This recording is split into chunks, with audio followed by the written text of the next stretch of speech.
Eh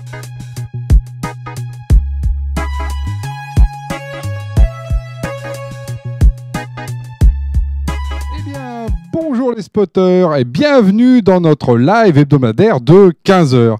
Et aujourd'hui, c'est une émission vraiment spéciale. Alors vraiment spéciale parce que tout simplement, au lieu de durer 5 minutes, ça va durer plus d'une heure. On va faire une émission d'une heure complète. On va faire un live avec beaucoup de sujets, vous allez voir. Ça va être passionnant et on va étendre justement ce que je faisais. Point numéro 1. Et point numéro 2, parce qu'en fait aujourd'hui, c'est Vie mon job à Jamespot. Donc Vie mon job, on en reparlera tout à l'heure.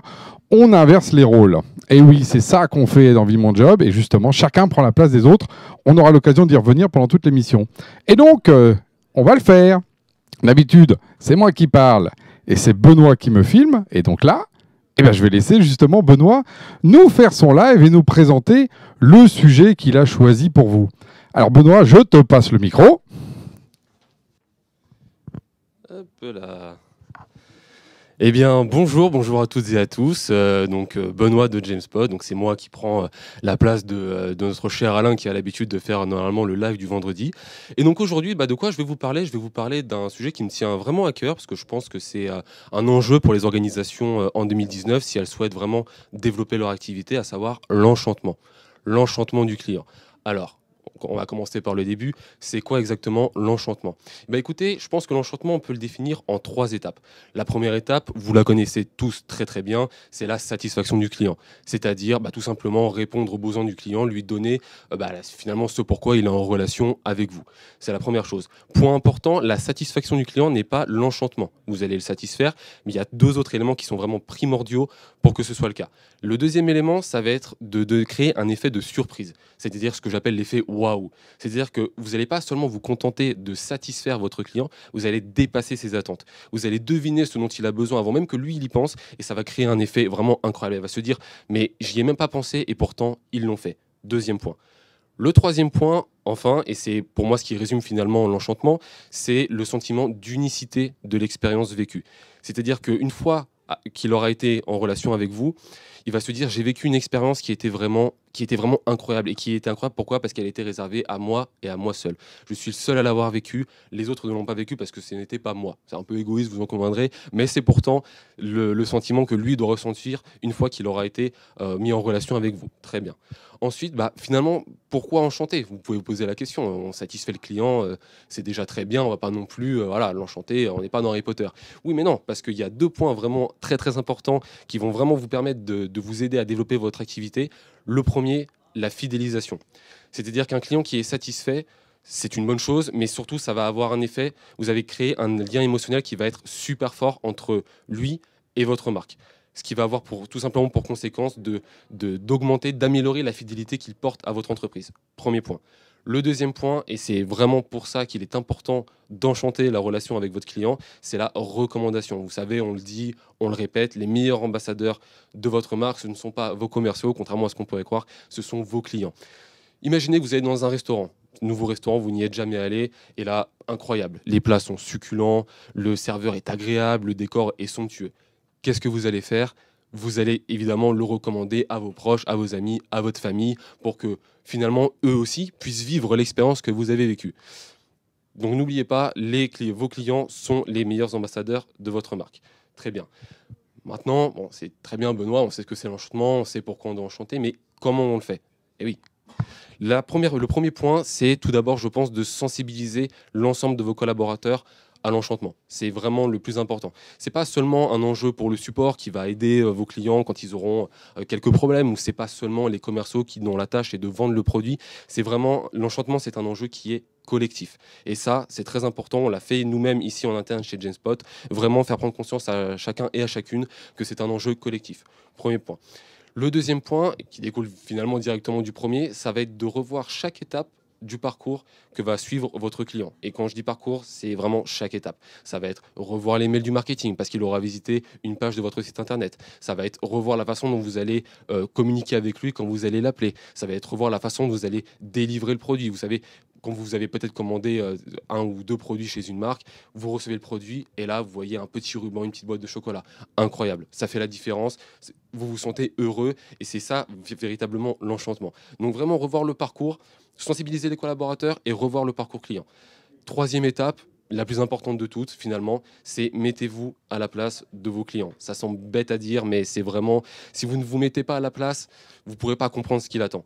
Se mettre à la place de votre client, ça veut dire quoi? Ça veut dire connaître ses besoins, connaître ses enjeux, connaître ses points de tension, c'est-à-dire ce qui va le stresser, c'est les moments où ça va être un petit peu compliqué. Donc voilà, tout ça, tous ces petits détails, ça va vous permettre de donner du sens à la relation que vous entretenez avec votre client. Parce que si vous omettez de donner du sens à la relation que vous avez avec lui, bah, au mieux, la relation que vous avez avec lui, elle sera inexistante. Au pire, elle sera mauvaise. Et je pense que vous le savez aussi bien que moi, à l'ère des réseaux sociaux où chacun et chacune peut communiquer avec tout le monde et partager son ressenti, un client mécontent, ça peut faire du bruit et pas forcément dans le bon sens. Sur ce, je vous souhaite d'enchanter autant que possible la relation que vous entretenez avec vos clients. Je repasse la main à Alain et je vous dis à la semaine prochaine pour un live qui, je pense, du coup, sera un petit peu plus normal. À la semaine prochaine. Merci Benoît. Bah écoute, moi t'as enchanté mon live, moi j'ai trouvé ça extraordinaire. Donc, sans plus attendre et poursuivre justement dans ce Vis mon job spécial live Jamspot pendant 1 heure, jingle.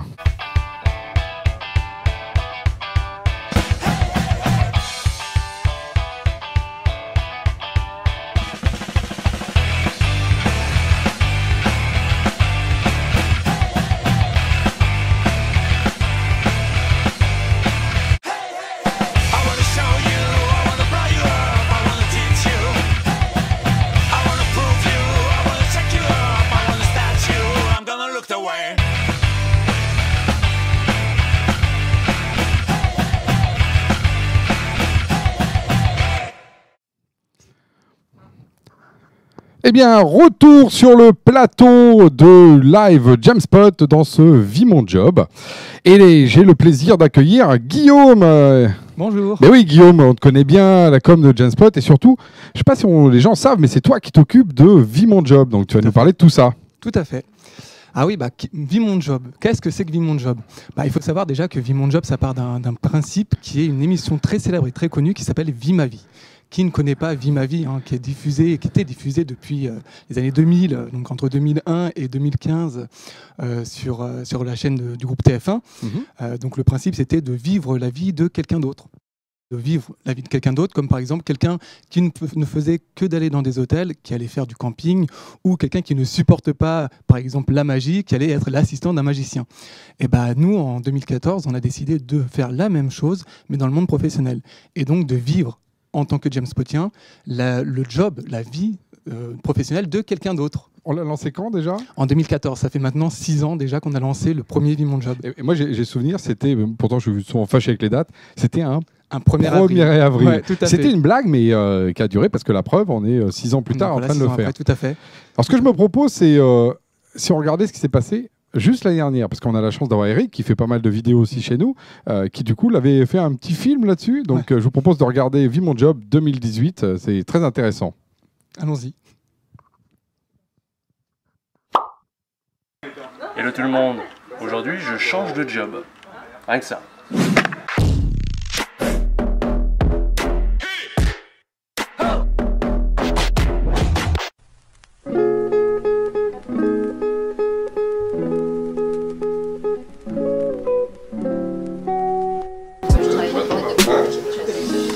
Alors donc Vis mon job, alors qui a déjà fait Vis mon job déjà pardon, qui n'a pas fait Vis mon job? Et puis en fait c'est un truc qui est plus qu'un truc fun, parce que le fait de vivre le job des autres, même si c'est de manière temporaire, ça a pas mal de vertus et d'impact. Parce que justement souvent on a plein de préjugés sur les autres, et sur leur travail, et sur ce qu'ils sont, sur ce qu'ils font. Les devs avec les commerciaux avec les devs. Alors aujourd'hui c'est Vis mon job. Je suis commercial, je vais passer à la facturation.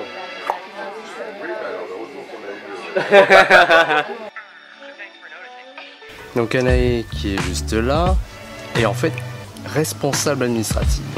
Là, elle devient directeur commercial et tout à l'heure, je passerai responsable RAF, responsable administratif et financier de la boîte. Donc ce post-it, qu'est-ce qu'on en fait? Il sort sur le CRM. Eh oui, ce fameux truc, le CRM. Ah, c'était pas correct. Je le prends. C'est qui a amené ça? Les chouquettes, des petits gâteaux, on adore ça. Bon ben, vu que je suis toi ou tu es moi, on doit manger 2 fois, c'est ça? Exactement. Allez. Ah, voilà. Hop, on installe la banque documentaire, allons-y. Avec un S, voilà. Et là, il te manque un petit paramètre à changer dans cette journée. On y va. Encore. Ouais, tu peux y aller là. Bah, t'es d'accord toi? Ouais.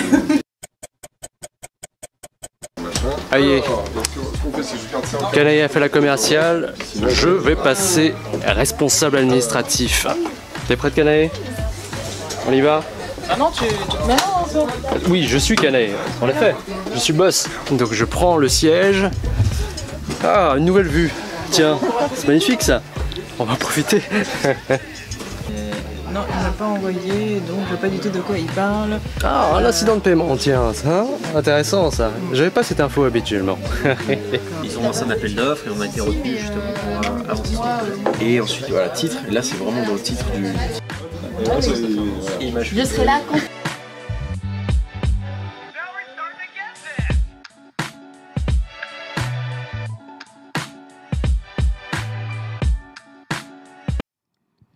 Alors, retour sur le plateau du live Jamespot, parce qu'on va aller à la rencontre tout à l'heure des Jamespotiens qui sont en train de faire Vie mon job en ce moment. Mais du coup, Guillaume, est-ce que tu peux nous en dire un peu plus sur l'organisation, ce qui permettrait peut-être à d'autres aussi de pouvoir le faire pour eux dans leur boîte?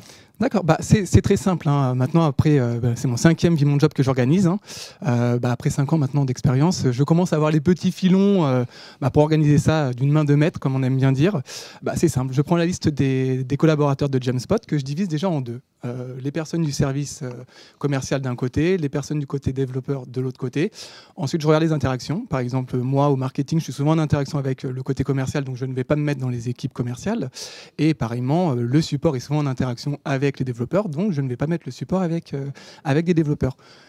Et le dernier petit chapeau, c'est les 3 fondateurs. Donc vous 3, je ne peux pas vous mettre ensemble. Toi, Mathieu et Paul, je ne peux pas vous mettre ensemble. Donc, tout simplement, je fais 3 petits chapeaux et je prends une personne du chapeau A avec une personne du chapeau B, puis une personne du chapeau B avec une personne du chapeau C. Et au fur et à mesure des années, comme en plus on est en pleine croissance, il y a des nouveaux. Donc je prends un ancien et un nouveau, et le tour est joué, tout simplement. C'est ça, tu fais une salade comme ça pour essayer de créer une espèce d'alchimie. Tout à fait. Et à chaque fois, c'est au cordeau, d'ailleurs. C'est vraiment ça. Et en plus, ça permet aussi de créer des couples surprenants et de découvrir les jobs des uns des autres. Qui sait, par exemple, ce qu'on va faire au support exactement, le quotidien d'une personne aussi de développeur. C'est vraiment quelque chose d'intéressant à découvrir. Et cette journée nous aide vraiment à découvrir le métier des autres. Oui. Alors, justement, il y a déjà eu d'autres initiatives. Il y a des émissions aussi, comme qui est un petit peu différente, mais tu vas peut-être nous en parler, comme Patron Incognito, par exemple. Oui. Alors, Patron Incognito, célèbre émission du groupe M6, diffusée en France depuis 2012. Alors, ça remonte quand même. Le principe, c'est qu'un patron, sous couverture d'anonymat, donc qui va se grimer, va prendre la place de 4 collaborateurs en bas de l'échelle, c'est ce qu'ils aiment bien dire sur le groupe M6, et entre guillemets suivre un parcours d'intégration pour apprendre en gros le principe de formation de sa propre entreprise. Donc on voit un peu d'ailleurs les limites un peu de cette émission, il y a eu des petits dérapages. Tout à fait, il y a eu des dérives, mais dans les deux sens, que ce soit le patron ou du côté des salariés. Il y a par exemple un salarié qui ne sait pas qu'il est face à son patron et qui va être un peu insultant envers la direction. Il y a même des salariés qui, eux, dans le cadre d'une livraison de sushis, qui va carrément ne pas respecter le code de la route. Donc c'est des dérives aussi que le patron va découvrir. Dans le sens inverse, automatiquement, nous, en tant que spectateurs, faut penser que c'est de la télé. La télé, c'est que de la télé. Donc, en tant que spectateur, on va s'attacher aux personnes qui sont filmées. Et il peut arriver qu'un patron va récompenser plus une personne que l'on ne va pas forcément apprécier à la télé parce qu'il va avoir un comportement déviant, alors qu'une personne qui va avoir une histoire de vie, une vraie histoire, va se retrouver, avoir juste, par exemple, là, j'ai le cas de cette image en tête, on va lui offrir une place pour aller à Disneyland Paris avec sa fille, alors que tous les autres ont eu le droit à des augmentations. Oui. Et il y a également eu le dernier. Ce qui n'est pas très élégant. Et le dernier exemple, c'est on a découvert sur cette émission qu'un salarié cumulait 4 ans de CDD par des contrats coupés. Et donc voilà, des grosses dérives. Mais alors du coup, justement, là on voit un peu la limite de Patron Incognito. C'est quoi la différence avec Vie Mon Job, du coup, fondamentale que tu vois, toi? De notre côté, c'est la transparence totale. Nous, on n'est pas cachés. Hein, on annonce aux collaborateurs un mois avant qu'il va y avoir l'émission, enfin qu'il va y avoir du moins le jeu, qu'on va vivre le job d'un autre. Et donc, en gros, on le sait dès le départ. Hein. Moi, je vais vivre le poste de quelqu'un. On dit même aux salariés, voilà, préparez quelques missions pour montrer votre quotidien. Alors qu'à la différence de la télévision, on ne sait pas du tout qui est en face de nous, et on va le découvrir en mode vraiment masqué dans le siège social. Et là, ça voilà, vraiment cette surprise. D'ailleurs, parce que tu parles effectivement d'audience, un des choix qu'on a eu quand on a préparé le live justement autour de Vie Mon Job, en fait, on va aller voir un peu justement les Jamespotiens, mais effectivement, on n'a pas choisi de filmer le live en entier, effectivement, d'en faire un objet médiatique pur, parce qu'effectivement, ça pervertit un peu ce que justement l'expérience très sympa qu'il y a de bosser avec un collègue. Tout ça, c'est vrai que c'est une grande différence. Nous, on cherche pas une audience, ce qu'on cherche, c'est le progrès. C'est sûr. Ouais, c'est clair. C'est une expérience de vie, tout simplement. Et alors, du coup, est-ce que tu as une petite anecdote, allez, une anecdote à nous raconter Une petite anecdote. Justement, on vient de voir la petite vidéo d'Eric. Eric, directeur commercial, qui l'année dernière était avec Canae. Dans le cadre de l'organisation des émissions, du jeu de cette année, j'ai été quand même revoir Eric pour savoir avec qui il avait été dans les années précédentes. Il m'a cité tout le monde, sauf Canae. Donc, à une semaine du jeu, quand on a préparé cette émission tous les deux, Alain, on a retrouvé cette vidéo d'Eric et on a découvert qu'Eric était avec Canae, alors que j'avais moi-même positionné Eric avec Canae cette année. Donc, obligé d'intervertir deux groupes au dernier moment. Heureusement, la communication des équipes se faisant aujourd'hui même, ça nous permet aussi de nous retourner et justement d'améliorer le jeu en direct. On reste agile, c'est un jeu, voilà, ça reste quand même quelque chose de... Et alors justement, si on avait à donner justement les mots-clés, si quelqu'un veut le faire dans sa boîte, s'il a à dire, voilà, on va faire un Vie Mon Job, c'est quoi les mots-clés pour bien avoir en tête comment ça se passe? Moi, j'applique la méthode BOA. C'est très simple. Hein, BOA, voilà, pour bienveillance, ouverture et amusement. C'est très simple. Bienveillance, le but, ce n'est pas de critiquer le travail d'un autre, hein, de dire par exemple, moi, franchement, je ne pourrais pas faire ce que tu fais. C'est de dire, j'ai été agréablement surpris par ton travail, hein, c'est quelque chose que j'ai découvert et que j'ai bien apprécié. L'ouverture, c'est le côté laisser la personne faire à la place de soi-même. Ça, c'est vraiment quelque chose qu'il faut apprendre. Oui, on peut peut-être d'ailleurs creuser cette histoire d'ouverture, c'est que effectivement, donc on est d'accord, les gens font à la place. C'est ça. Hein, c'est vraiment. Le but, ce n'est pas un stage d'observation, c'est vraiment un stage d'ouverture et d'apprentissage, donc de faire à l'autre, de prendre son clavier, de prendre son téléphone quand on est un commercial et qu'on est en fait dev au quotidien et d'être commercial sur le jeu, c'est de prendre le téléphone et d'appeler un prospect ou un client. Et c'est là où d'ailleurs on a souvent les effets les plus forts, parce qu'effectivement tout d'un coup les gens voient la complexité du métier de l'autre. Tout à fait. Là où ils pouvaient avoir une image assez simplifiée, assez même voire simpliste, là tout d'un coup ça change complètement de faire. Et l'amusement, c'est pour moi la dernière grosse valeur. On est là, c'est un job, comme disait Virginie anciennement chez nous. Un job, c'est juste... On la salue d'ailleurs, hein, Virginie, qui a été d'ailleurs au tout début de Vie Mon Job. C'est ça, c'est elle qui a été à l'organisation du tout premier Vie Mon Job. Et donc, elle disait qu'un job, c'était juste du quotidien pour s'amuser. Et donc, il ne faut pas en souffrir. Et le Vie Mon Job est là pour s'amuser tout simplement dans son job et dans le job des autres. Bon, on va aller voir justement les Jamespotiens pour voir s'ils s'amusent et comment ils vivent ça. Hein, je vous propose d'aller à la rencontre de l'Open Space. Donc, on va tout simplement, donc on est une vingtaine, donc à peu près une dizaine de couples. Alors, comme disait ma grand-mère, choisir, c'est renoncer. On va aller voir deux des couples et leur demander, alors, comment ça se passe? Claire, tu m'emmènes? Allez, c'est parti. Alors... Donc là, on est dans l'open space de Jamespot ici. Donc là, il y a les couples qui sont formés. Là, c'est le fameux système. Est-ce que je peux vous interrompre? On est en plein live. Bon, alors, donc, Vie Mon Job. Alors, qui a pris le job de qui? Alors, il y a Julie et JC chez nous. Qui a pris le job de qui? J'ai pris le job de JC. Tu as pris le job de JC. Ouais. Et qu'est-ce qu'il fait JC, du coup? Alors, JC, il est SDR. Donc, c'est quoi? Alors voilà, c'est ça, c'est un peu la question. SDR, c'est entre le commercial et le marketing. C'est la personne qui accueille ceux qui sont intéressés par Jamespot et puis qui va voir si, qui ils sont, s'ils sont vraiment intéressés et comment on peut les aider pour la suite pour qu'ils passent vers le service commercial. Et normalement, Julie, parce que tout le monde malheureusement ne te connaît pas, qu'est-ce que tu fais normalement à Jamespot du coup quand tu ne fais pas SDR Alors, chez Jamespot, normalement, moi, je m'occupe plutôt des clients, côté ce qu'on appelle l'expérience client. Donc, les projets, les formations, un peu de support, voilà. Toutes ces questions-là, une fois qu'ils sont clients. Là, je suis vraiment sur la partie amont, avant qu'ils deviennent clients Jamespot. Alors, qu'est-ce que tu as retenu de justement cette expérience-là? Qu'est-ce que tu as découvert? En plus, toi, tu connais Jamespot depuis un moment, parce que tu es là depuis un moment à Jamespot. Est-ce que tu as découvert quelque chose de nouveau dans le job de JC? Oui, parce qu'on découvre toujours des choses nouvelles, en fait, parce qu'on n'est jamais à la place d'eux. Donc, faire, c'est la meilleure façon de découvrir les choses. Et là, en fait, j'ai découvert que JC, il a un job vraiment multifacette, c'est-à-dire qu'il est à la fois dans le relationnel, il est dans le technique, il va voir de temps en temps, il a des relations avec les développeurs, avec le commercial, avec le marketing. Il utilise beaucoup de tableaux Excel. Enfin, voilà, c'est très, très... il y a vraiment plein de choses différentes, vraiment multitâche. Multitâche. Donc le terme multitâche. Alors JC, voilà, multitâche, monsieur multitâche. Du coup, qu'est-ce que ça t'a fait de voir Julie faire ton job? Eh bien, c'est toujours sympa de montrer aux personnes un peu ce qu'on fait au quotidien. Les personnes ne se rendent pas forcément compte de ce que la personne fait. Donc, je vais avoir la même chose dans quelques minutes avec Julie. On va switcher. Donc, je vais voir un peu ce que ça va être le côté client. Et écoutez, ça fait toujours plaisir. Et dis-moi, est-ce que tu as eu, Julie, elle a vu quelque chose que tu faisais, elle a dit tiens, pourquoi tu fais comme ça? Ou est-ce qu'elle était un peu interrogative sur des points, voire ou pas? Je sais, alors. Eh bien, elle me demandait pourquoi je fais ça de telle manière. Est-ce que parce que j'ai quelques petits trucs de répétitifs donc à faire. Et c'est toujours... c'est ce que je fais au quotidien, quoi. Parce qu'effectivement, là, on est au cœur, mais je sens que Julie, je vais te repasser la parole. On est au cœur d'une des raisons d'ailleurs de Vie Mon Job. C'est que souvent, un œil extérieur, on peut reconfigurer les jobs, on peut repenser les choses. Ce qu'on fait de manière répétitive, en fait, on a quelqu'un d'autre qui va dire mais pourquoi tu le fais comme ça? Et ça nous fait souvent un peu bouger. Est-ce que du coup, c'est... Ouais. Alors, en fait, oui, c'est vrai qu'il y a des... Voilà, en fait, en gros, il suit 2 tableaux Excel en même temps et il répète les choses. Et je lui demandais, est-ce que tu peux pas le faire une seule fois? Et en fait, bien sûr, il y a pensé, mais non, c'est pas possible. Et du coup, là, on se rend compte que, parfois, on peut pas non plus, on peut pas toujours tout améliorer. Il y a des choses que on peut pas vraiment aller plus loin en l'état.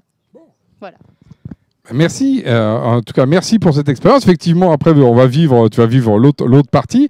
Je vous propose de partir, on continue notre exploration dans l'open space et on va passer complètement de l'autre côté, là où normalement, souvent les développeurs viennent. Alors, venez, hop, Claire, hop, tu connais le chemin, tu sais où c'est. Oui. Donc, on traverse l'open space de Jamespot avec toujours ces couples qui sont ensemble. Et nous allons à la rencontre de messieurs, dames. Bonjour à nouveau. Voilà, on est, vous savez, on est en plein live de Vie Mon Job. Voilà. Et vous aussi, vous êtes en plein changement. Alors, qui a pris le job de qui? Parce que... Anthony, Antoine. Donc, c'est toi, Antoine, qui a pris le job d'Anthony. Donc, tu es devenu... Je suis devenu développeur. Alors, je suis devenu développeur pour un petit temps, pour à peu près 1h30. Alors, il y avait un peu de boulot avec moi parce que forcément, je repars avec 0 compétence en matière informatique. Tu peux dire quel job tu fais? Alors oui, je suis business développeur. Je suis du côté sales justement pour Jamespot et là, c'était l'occasion justement d'échanger avec Anthony pour avoir son poste pendant un peu plus d'1 heure. Qu'est-ce qui t'a fait faire du coup? Qu'est-ce que tu avais à faire? Alors on est vraiment sur de l'apprentissage puisque il a fallu prendre vraiment les bases avec moi, tous les langages pour coder. Bon professeur en plus, vraiment pédagogue, donc je le remercie pour cette heure, c'était vraiment super. Merci Antoine. Mais alors du coup, Antoine, ça te fait quoi d'avoir Antoine qui... Sympa d'avoir un élève. Moi, j'aime bien apprendre de nouvelles choses aux petits nouveaux. Donc il apprend très vite, ça va. C'est vrai qu'il s'en sort bien. Moi je le garde encore 5 minutes. Allez. 5 minutes, je pense que 5 minutes, mais attention, parce qu'après il va te faire des appels. J'espère qu'il va éviter de me faire des appels, mais bon. Tu vois Antoine, ce qu'il te reste à faire, c'est lui faire un petit peu de call. Merci en tout cas. Et effectivement, on se rapproche du moment où on va changer d'équipe. On est à 5 minutes. Donc on va aller se rapprocher d'ailleurs du gong. Parce que je crois qu'on va même anticiper. On va aller changer les équipes. Voilà, Guillaume. Parce que, en fait, ça fait combien de temps que c'est parti à peu près? C'est 1h30? 1h30. Donc, on va changer pour changer les équipes. C'est parti.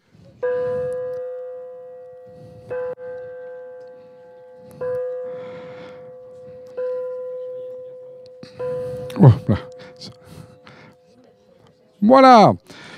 Alors normalement, on gongue quand on a gagné des affaires. Là, on gongue quand on va changer justement le rôle des uns et des autres. Et donc, comme la question, c'est de savoir qu'est-ce qu'on va prendre comme place, qu'est-ce que tu aurais fait à ma place, c'est le clip qu'on a choisi avec Zazie et Axel Bauer. Magnéto.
Retour pour les actualités du numérique.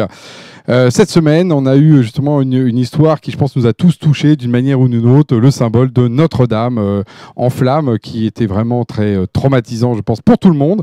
Et il se trouve que le numérique est là pour aider, tout simplement parce qu'en fait, la capacité de reconstruire Notre-Dame est assurée. Pourquoi ? Parce qu'on a en fait une vue 3D complète de l'église, de l'intégralité de ses voûtes, de ses arches, également de sa charpente. Et ça, c'est dû à un scan numérique 3D qui avait été fait d'ailleurs il y a très peu de temps.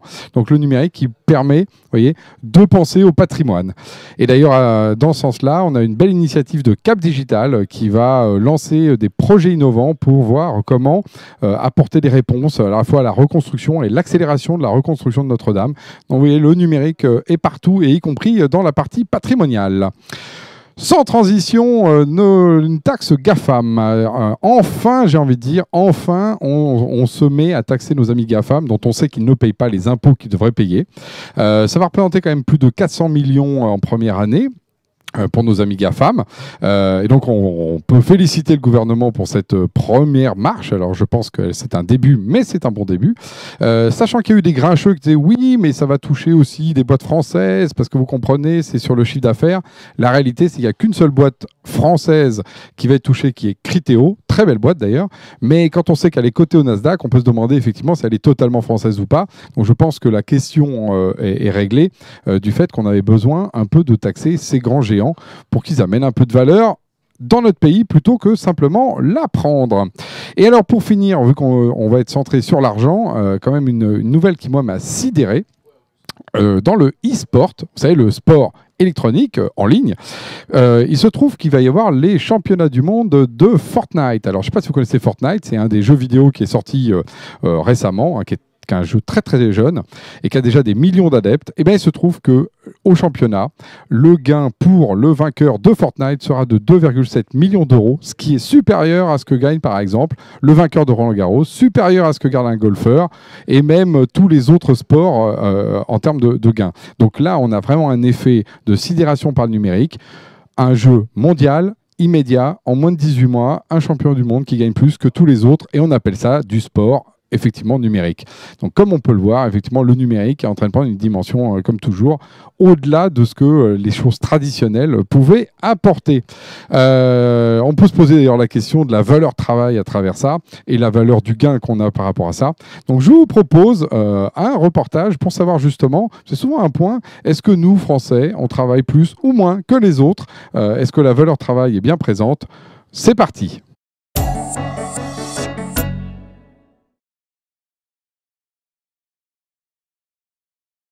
Les Français travaillent-ils moins que les autres?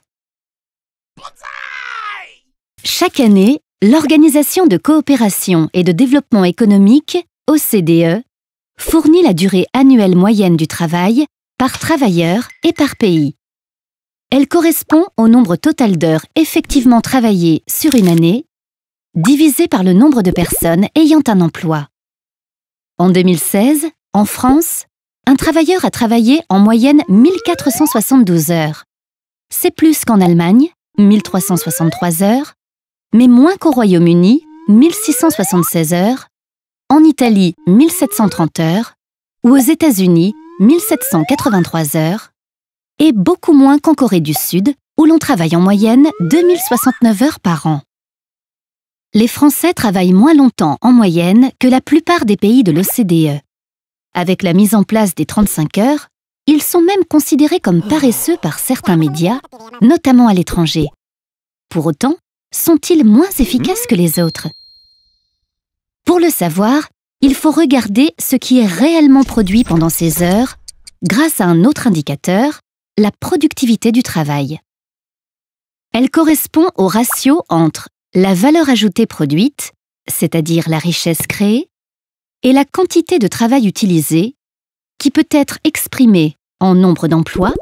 On obtient alors la productivité par tête, c'est-à-dire la richesse créée par travailleur, ou en nombre d'heures travaillées, on obtient alors la productivité horaire, c'est-à-dire la richesse créée par heure. Au niveau d'un pays, plus on travaille, plus la productivité par tête augmente, car on produit plus au total. En revanche, avec l'allongement de la durée du travail, la productivité horaire a tendance à décroître. Avec la fatigue notamment, chaque heure de travail supplémentaire est légèrement moins productive que la précédente. D'après l'OCDE, en 2016, la valeur ajoutée produite en France a été en moyenne de 66,9 $ par heure travaillée. C'est légèrement moins qu'aux États-Unis, 69,6 $, où la durée du travail est plus importante qu'en France, mais aussi qu'en Allemagne, 68, où la durée du travail est plus basse. En revanche, la France crée bien davantage de valeur ajoutée par heure travaillée que l'Italie, 54,3, le Royaume-Uni, 53,3, ou la Corée du Sud, 32, des pays où la durée moyenne du travail est nettement supérieure à la nôtre. Ces écarts sont dus à plusieurs facteurs. Outre la durée du travail, le niveau d'éducation et de formation des travailleurs, le degré de développement technique, les infrastructures ou l'investissement dans la recherche par exemple, influencent également la productivité horaire. Ainsi, la durée du travail est l'une des variables sur lesquelles les pays peuvent jouer pour augmenter leur productivité horaire, mais ce n'est pas la seule.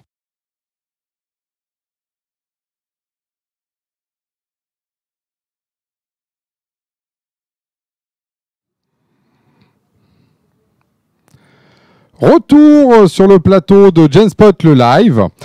Et on a le plaisir d'accueillir Frédéric Lévy, que je vais me faire un plaisir d'interviewer également, qui est coach professionnel et spécialisé dans l'accompagnement des cadres, des dirigeants et des hauts potentiels, et qui évidemment connaît ô combien toutes ces questions autour du RH et du relationnel. Bonjour Frédéric. Bonjour Alain. Merci encore d'être avec nous aujourd'hui. Merci de m'accueillir dans ce live. Eh ben oui, écoute, c'est une première, comme tu l'as vu. Et j'avais une question pour toi, parce que tu as vu dans Vie Mon Job, on n'a pas arrêté de parler de rôle, de changement de rôle, mais également de place, hein, qui est un terme important, hein, voilà, la place. Qu'est-ce que ça t'évoque ? Alors, quand je relis les deux expressions, à la fois « vie mon job » et « la place », pour moi, ça me fait penser à une expression qu'on utilise tous et toutes dans le langage courant, que ce soit dans l'entreprise ou en dehors. On dit souvent aux gens « mets-toi à ma place ». Et quand on dit aux gens « mets-toi à ma place », en général, c'est presque déjà un petit reproche. C'est presque comme si on leur disait mets-toi à ma place. Tu comprends pas, ben voilà, mets-toi à ma place. Tu comprends pas, tu peux pas comprendre, t'es pas à ma place. Et précisément, effectivement, on demande de la compréhension à ce moment-là. Ce qui est très étonnant, c'est que lorsque, dans l'autre sens, des personnes nous disent bah, « écoute, à ta place, moi je ferais ci ou je ferais ça », ça ne nous convient pas non plus tellement. Hein. On dit « mais oui, mais à ma place, t'es pas à ma place, justement ». Donc du coup, il y a une espèce d'ambivalence par rapport à cette question de place sur on n'accepte pas d'être à la place de l'autre, on n'accepte pas non plus que l'autre soit à notre place.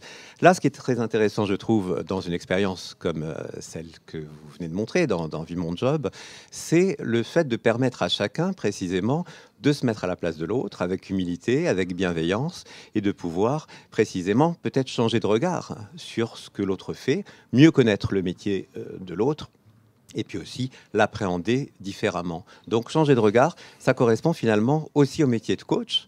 Et là, je vais parler de ma place, hein, la place du coach. Ah oui, toi, tu es à la place du coach. Je suis à la place du coach. Je ne vais pas mettre à ta place, donc. Non, encore que d'habitude, les coachs posent des questions. C'est comme ça qu'ils font grandir les autres. Et aujourd'hui, c'est à moi qu'on les pose. C'est à toi qui réponds. Donc je fais une sorte de vie mon job, quelque part. On est tous en vie mon job aujourd'hui. Exactement. Et c'est vrai que la plupart du temps, je fais évoluer les autres en leur posant des questions.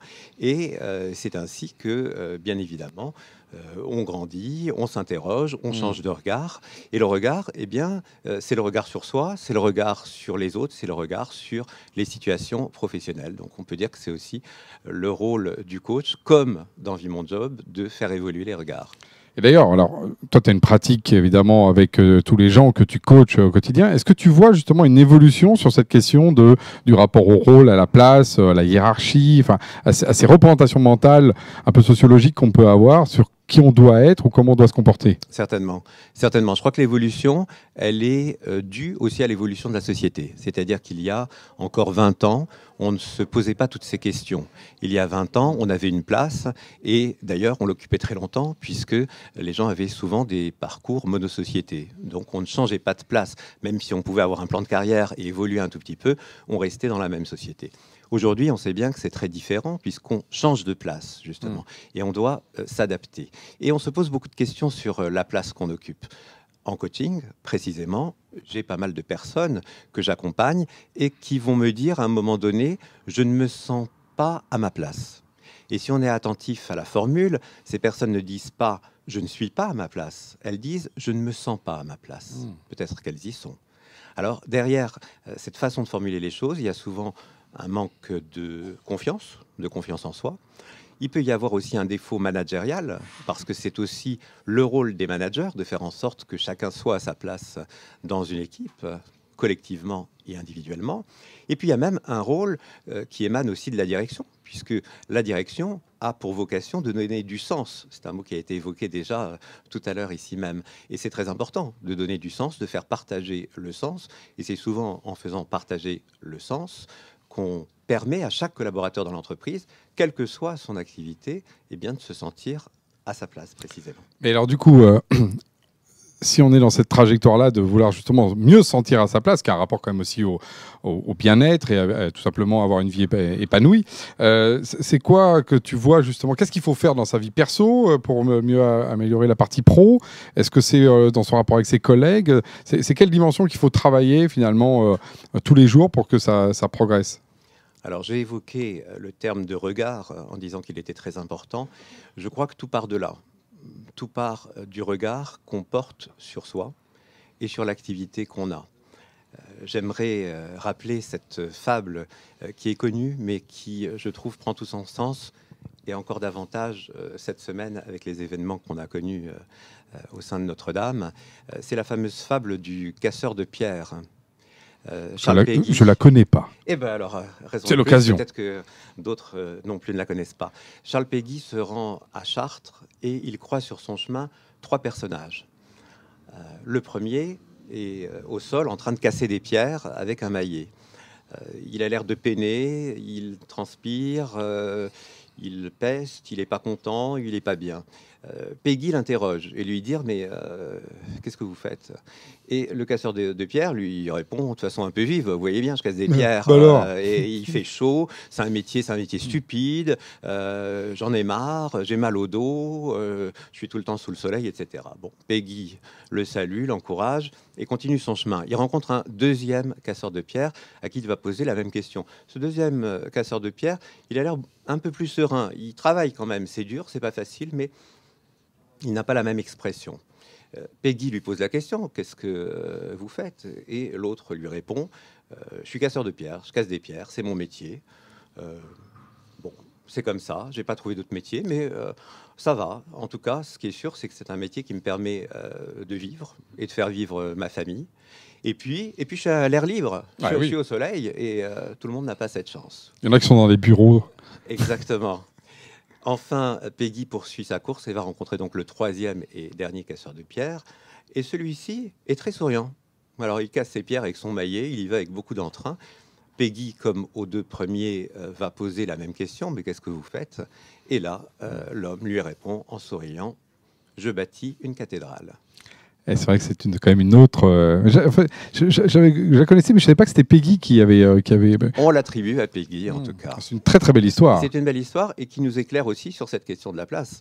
La place, c'est pas simplement la place que j'occupe, c'est comment je m'y sens, effectivement, et c'est aussi le regard que je porte sur l'activité que je mène. C'est vrai qu'en soirée, si on dit je bâtis les cathédrales, je pense qu'on a un peu plus de succès que de dire je transpire ça fait dans la poussière. Ça change tout, en effet. Et donc, en gros, si j'essaie de comprendre ta métaphore à travers cette histoire, tu nous invites à être tous des bâtisseurs de cathédrales? Peut-être, bâtir sa propre cathédrale. Alors après, on peut l'appeler comme on veut, mais en tout cas, effectivement, construire, faire des choix. Je crois que c'est très important de faire des choix et de ne pas subir. Donc, se poser les bonnes questions. De quoi j'ai envie? Vers quoi je veux aller? Qu'est-ce qui me ressemble? Quelles sont mes vraies compétences? Quelles sont mes valeurs? Et puis après, en fonction de ça, essayer de s'en rapprocher. C'est effectivement, en tout cas, ça me parle vraiment tout ça, parce que c'est ce qu'on essaie de faire effectivement au quotidien, mais je pense que si chacun en a la discipline, c'est une autre puissance. Alors, du coup, un dernier conseil, on s'était dit ça en préparant cette interview, quel conseil tu pourrais donner à quelqu'un qui nous écoute, qui justement peut-être n'a pas encore trouvé sa cathédrale? Alors là, j'ai un vrai souci. J'ai un vrai souci parce que, précisément, les coachs ne donnent pas de conseils. Comme je l'ai dit tout à l'heure, ils posent des questions, ils font évoluer les autres, grandir par leurs questions, mais ils ne donnent pas de conseils. Alors je vais faire, puisque je suis dans un Vie mon job et que je ne suis pas tout à fait coach au moment où je parle, je vais donner un conseil qui va dans le sens de ce qu'on vient de dire précédemment, c'est-à-dire aller vers ce qu'on aime, aller vers ce qui est important pour nous. Ça me semble absolument essentiel. Ce n'est pas une idée révolutionnaire, elle est même très ancienne. Si on se réfère au plus grand philosophe chinois, ce cher Confucius, il disait « Choisis un travail que tu aimes et tu n'auras pas à travailler un seul jour de ta vie ». Je trouve ça plutôt séduisant, ça donne envie. Je pense qu'on va rester là-dessus, parce que Confucius, magnifique parole. Merci Frédéric, à nouveau d'être venu. Alors on peut retrouver, parce que tu écris beaucoup de choses, tu fais des vidéos, justement, tu éclaires un peu le chemin des autres par rapport à ça. Donc on te remercie. On peut retrouver ça sur ton site. Sur mon site internet, www.frédéric-lévy.fr. Très bien. Donc on vous y retrouvera, puis on mettra d'ailleurs la référence dans la suite du live. Et je crois que nous arrivons effectivement à la fin de ce live. C'est passé très très vite. Mais il faut absolument que je remercie tout le monde, parce que ça a été une belle émission. Donc j'ai remercié Frédéric, et je ne le ferai jamais assez, parce que c'est toujours agréable d'avoir ces échanges et de parler de Confucius. Je pense que c'est effectivement ce qui nous est le plus intéressant aujourd'hui. Je vais vous donner rendez-vous la semaine prochaine dans notre live plus traditionnel. Benoît transpirera un peu moins de préparer, mais moi je l'ai trouvé excellent. Je l'en félicite. Encore un Vie Mon Job réussi. Et puis on fera surtout un autre live comme celui-là pour le Jamespot Day, le jour où on accueille tous les clients, le 18 juin prochain. Émission avec, je pense on reprendra les recettes qu'on fait ça. On va apprendre d'ailleurs de cette première émission des interviews, des invités, des vidéos pour justement éclairer ce chemin numérique et tout ce qui nous entoure. Et quand on parle de numérique, il faut voir que tout ça est possible. Avant, c'était possible uniquement si on avait une chaîne de télévision, voire même l'ORTF pour ceux qui ont connu ça dans les années 70. Aujourd'hui, c'est beaucoup plus agile, on peut le faire. Et je voulais vous montrer un peu l'envers du décor. Alors, on va commencer par Benoît. Je vais parler de Benoît. Le voilà, Benoît, voilà ici, qui donc d'habitude me filme dans les lives et qui là été aussi aux caméras et même devant la caméra. Il a fait les deux. Il y a Théo là-bas, voilà, Théo, très bien, Théo qui est du coup, alors qui a été à la fois ingé son justement, mais en même temps tout à l'heure qui tenait aussi les caméras et les lumières. On a Claire, Claire qui était à l'Osmo, voilà. Coucou Claire, voilà, qui nous a suivis en marchant, tout ça, quand on a suivi dans tout l'open space de Genspot pour être sûr de ne pas se perdre. C'est elle qui était à l'Osmo. Guillaume, voilà, Guillaume, alors pareil, on parlait tout à l'heure multitâche. Alors Guillaume, qui à la fois, vous avez vu, c'est lui qui a fait donc l'organisation du Vie Mon Job, avec lequel j'ai préparé cette émission longuement, qui est également celui qui fait le Vie Mon Job et qui était en plus un peu à la technique, même aujourd'hui, comme là, un peu derrière une caméra. Je le remercie infiniment. Et à la réalisation, Myriam Fontaine, voilà, donc c'est elle qui pilotait tout ça. Alors vous voyez avec toutes ces machines qu'on a, donc derrière Switcher et qui permet justement de piloter toutes ces caméras qu'on avait à la fois à distance et en local, donc à la réalisation. Et tout ça, je voulais remercier également les moyens techniques qui ont été mis à disposition par le Gros Direct, qui est celui qui nous a apporté justement toute cette capacité technique pour réaliser ce live au sein de Genspot à Montreuil. Le live dont j'ai eu le plaisir de faire l'animation. Et donc, ce que je vous propose maintenant, c'est d'aller dire un dernier au revoir aux Genspotiens. C'est quand même eux, Vie Mon Job aujourd'hui. Voilà. En allant faire un petit tour et vont tous vous dire au revoir dans cette émission. Et je vous donne rendez-vous à la semaine prochaine pour mon live traditionnel. Merci.